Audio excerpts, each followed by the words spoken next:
በስመ አብ ወወልድ ወመንፈስ ቅዱስ አሐዱ አምላክ አሜን።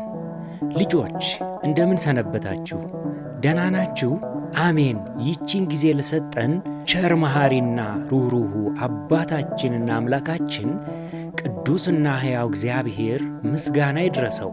ባለፈው በክፍል 62 መንፈሳዊ ታሪካችን ኦሪት ዘኍልቍ ምዕራፍ 23 እና ምዕራፍ 24 ላይ የሞዓብ ንጉሥ ባላቅ በለዓም ወደ ተባለ ነቢይ እስራኤልን እንዲረግምለት አጓጊ የሆኑ ስጦታዎችን ልኮ ካስመጣው በኋላ መሠዊያ ሰርቶ እንዳሳረገ፣ በለዓም የተባለውንም ነቢይ እግዚአብሔር በተገናኘው ጊዜ እስራኤልን ሊረግም መጥቶ መባረኩን ከአንድም 2-3 ጊዜ ለመርገም ቢሞክርም እግዚአብሔር ግን እስራኤል ምድሪቱን እንደሚወርስ የሚወርድለትንም ታላቅ በረከትና ጭራሽ ጠላቶቻቸውን እንደ አንበሳ እንደሚሰባብሩ በለዓም ትንቢት በመናገሩ የሞዓብ ንጉሥ እጅግ መቆጣቱንና ሂድ፣ ሽሽ፣ እኔ ላከብርህ ፈልጌ ነበር፣ እግዚአብሔር ግን ክብርህን ከለከለ እንዳለው ተምረን ነበር። በዛሬው መርሃ ግብራችን ደግሞ ቀጣዩን ክፍል የምናቀርብላችሁ ይሆናል። አምላካችን ቅዱስና ሕያው እግዚአብሔር ያስተምረን።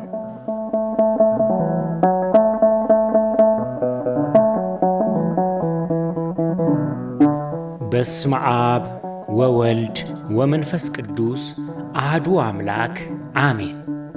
ሙሴ ወደ ወገኖቹ ተከማቸ። ኦሪት ዘኍልቍ ምዕራፍ 26 እና ምዕራፍ 27። እስራኤል በኢያሪኮ ፊት ለፊት በሞዓብ ሜዳ ላይ በዮርዳኖስ አጠገብ ሳሉ እግዚአብሔር ሙሴንና የካህኑ የአሮንን ልጅ አልዓዛርን ከ20 ዓመት ጀምሮ ከዚያ በላይ ያለውን በእስራኤል ወደ ሰልፍ የሚወጣውን ሁሉ የእስራኤልን ልጆች ማኅበር ሁሉ በየአባቶቻቸው ቤት ቁጠሩ ብሎ ተናገራቸው። ይህ የሕዝብ ቆጠራ ለሁለተኛ ጊዜ የተካሄደ ሲሆን ጠቀሜታውም ርስት ለማከፋፈል የሕዝቡን ብዛት ማወቅ እጅግ አስፈላጊ በመሆኑ ነበር። የእስራኤል ልጆችም ቁጥር 601,000 በላይ ነበረ። እግዚአብሔርም ሙሴን እንዲህ ብሎ ተናገረው። ለእነዚህ በስማቸው ቁጥር ምድሪቱ ርስት ሆና ትከፋፈላለች። ለብዙዎቹ እንደ ብዛታቸው፣ ለጥቂቶቹም እንደ ጥቂትነታቸው መጠን ርስትን ስጣቸው። ለሁሉ እንደ ቁጥራቸው መጠን ርስታቸው ይሰጣቸዋል። ነገር ግን ምድሪቱ በዕጣ ትከፋፈላለች፣ እንደ አባቶቻቸው ነገድ ስም ይወርሳሉ አለው። ልጆች፣ የሚያሳዝነው ነገር ግን 20 ዓመትና ከዚያ በላይ ሆኗቸው ከግብፅ ከወጡ 600,000 ሕዝቦች መካከል በሁለተኛው ቆጠራ ጊዜ አንድም ሰው በሕይወት አልነበረም ከካሌብና ከኢያሱ በቀር። በተደጋጋሚ በደልና ኃጢአታቸው ምክንያት እግዚአብሔር ወደ ርስት ምድር አይገቡም፣ በእውነት በምድረ በዳ ይሞታሉ ብሎ ተናግሮ ነበረና። በእውነቱ ያሳዝናል።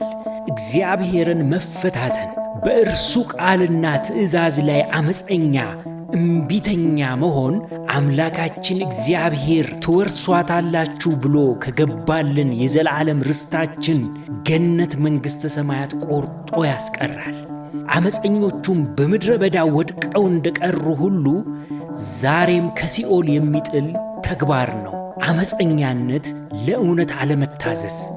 እኛ ግን በፍቅርና በትሕትና ሆነን ለእግዚአብሔርና ለወላጆቻችን ልንታዘዝ ይገባል። ከዚህም በኋላ የዮሴፍ የልጅ ልጆች የሆኑ 5 ሴቶች ልጆች ስማቸው ማህለህ፣ ኑዓ፣ ኤግላ፣ ሚልካና ቲርጻ የተባሉ ወደ ሙሴ መጡ። በመገናኛውም ድንኳን ደጃፍ አጠገብ በሙሴና በካህኑ በአልዓዛር በአለቆቹም በማኅበርም ሁሉ ፊት ቆመው አባታችን በምድረ በዳ ሞተ፣ በራሱ ኀጢአትም ሞተ፣ ወንዶችም ልጆች አልነበሩትም። ወንድ ልጅስ ባይኖረው የአባታችን ስም ከወገኑ መካከል ለምን ይጠፋል? በአባታችን ወንድሞች መካከል ርስትን ስጠን አሉ። ሙሴም ነገራቸውን በእግዚአብሔር ፊት አቀረበ። እግዚአብሔርም ሙሴን እንዲህ ብሎ ተናገረው። የሰለጰዓድ ልጆች እውነት ተናግረዋል። በአባቶቻቸው ወንድሞች መካከል የርስት ድርሻ ስጣቸው፣ የአባታቸውንም ርስት ለነሱ አሳልፈ ስጥ። ለእስራኤልም ልጆች እንዲህ ብለህ ንገራቸው፣ ሰው ቢሞት ወንድ ልጅም ባይኖረው ርስቱ ለሴት ልጁ ይለፍ።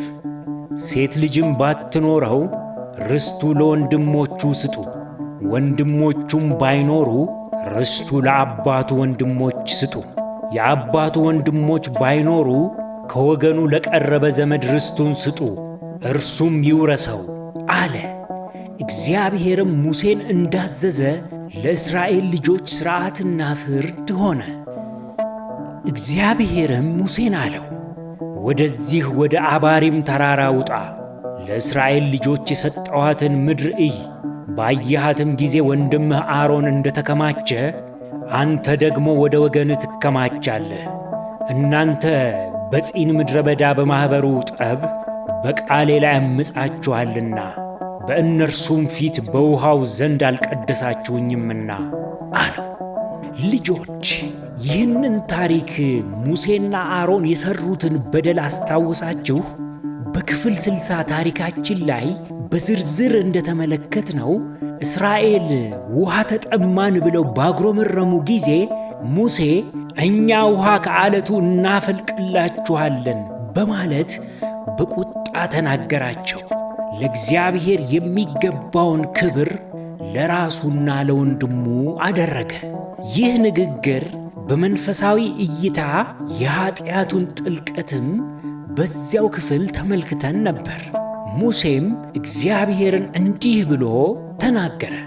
የእግዚአብሔር ማኅበር እረኛ እንደሌለው መንጋ እንዳይሆን በፊታቸው የሚወጣ በፊታቸውም የሚገባውን የሚያስወጣቸውንም የሚያስገባቸውንም ሰው የሥጋ ሁሉ መንፈስ አምላክ እግዚአብሔር በማኅበሩ ላይ ይሹመው አለ።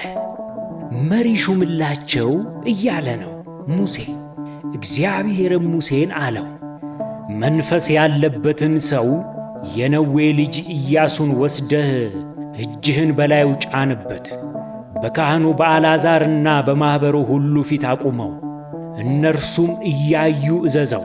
የእስራኤልም ልጆች ማኅበር ሁሉ እንዲታዘዙለት ከክብርህ አኑርበት። የእስራኤል ልጆች ማኅበር ሁሉ በቃሉ ይውጡ በቃሉም ይግቡ አለው። ሙሴም እግዚአብሔር እንዳዘዘው አደረገ። ኢያሱንም ወስዶ በካህኑ በአልዓዛርና በማኅበሩ ሁሉ ፊት አቆመው። እግዚአብሔርም በሙሴ እንደተናገረ እጁን በላዩ ጫነበት፣ አዘዘው። በመጨረሻም እግዚአብሔር ሙሴን በኢያሪኮ ፊት ለፊት ወዳለው ወደ ናባው ተራራ አወጣው። የእስራኤልንም ርስት ምድር ሁሉ ሜዳና ሸለቆውን አሳየው። እግዚአብሔርም ለዘርህ እሰጣታለሁ ብዬ ለአብርሃምና ለይስሐቅ ለያዕቆብም የማልኩላቸው ምድር ይህች ናት። በዐይን እንድታያት አደረግኩህ፣ ነገር ግን ወደዚያች አትሻገርም አለው። የእግዚአብሔርም ባሪያ ሙሴ እንደ እግዚአብሔር ቃል በዚያ በሞዓብ ምድር ሞተ። በቤተ ፌጎርም ፊት ለፊት በሞዓብ ሜዳ ምድር በሸለቆው ውስጥ ተቀበረ። እስከ ዛሬም ድረስ መቃብሩን ማንም አላወቀም። ሙሴም በሞተ ጊዜ ዕድሜው 120 ዓመት ነበረ። ዓይኑ አልፈዘዘም፣ ጉልበቱም አልደነዘዘም። የእስራኤልም ልጆች በሞዓብ ሜዳ 30 ቀን ለሙሴ አለቀሱለት።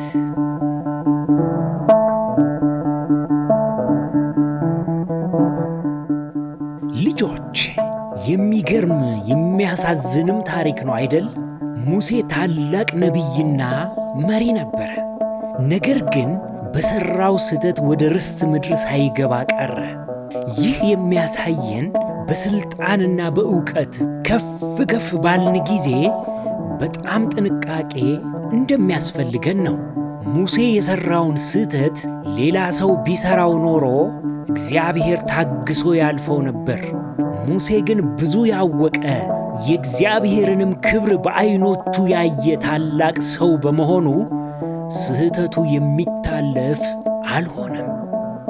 አሁን ደግሞ ከትምህርታችን ውስጥ ጥያቄዎችን እንጠይቃችሁ።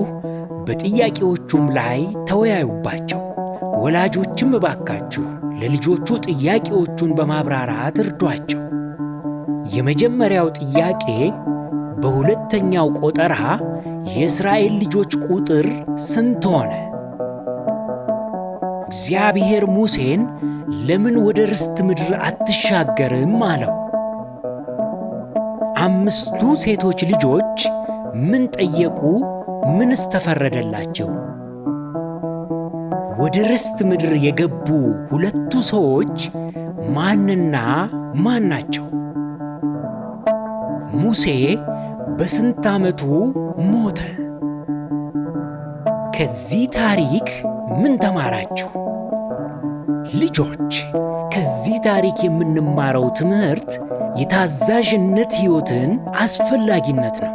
ከግብፅ ሲወጡ ከ20 ዓመት በላይ የሆናቸው ከ600,000 በላይ እስራኤላውያን በሁለተኛው ቆጠራ ጊዜ ከኢያሱና ካሌብ በቀር አንድም በሕይወት አልተገኘም። በምድረ በዳ ወድቀው ቀሩ። የኃጢአት ደሞዝ ሞት ነው እንደተባለ ዛሬም ቢሆን ለወላጅና ለእግዚአብሔር ትእዛዝ የማይገዙ ሁሉ ፍጻሜያቸው ወደ ዘላለማዊ ሞት ወደ ሲኦል ነው። ፈጽሞ እግዚአብሔር ለወዳጆቹ ለታዛዥ ልጆቹ ወዳዘጋጃት ወደ ገነት ወይንም ወደ መንግሥተ ሰማያት ርስት አይገቡም።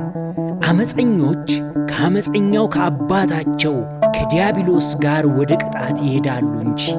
እኛ ግን ጌታችን መድኃኒታችን ሕይወታችን ኢየሱስ ክርስቶስን በፍጹም ፍቅር በመውደድ ለቃሉ ልንታዘዝ ለፈቃዱም ልንገዛለት እንደሚገባ ከዚህ ታሪክ ተምረናል ማለት ነው። የዛሬው መርሃ ግብራችን ይህንን ይመስል ነበር።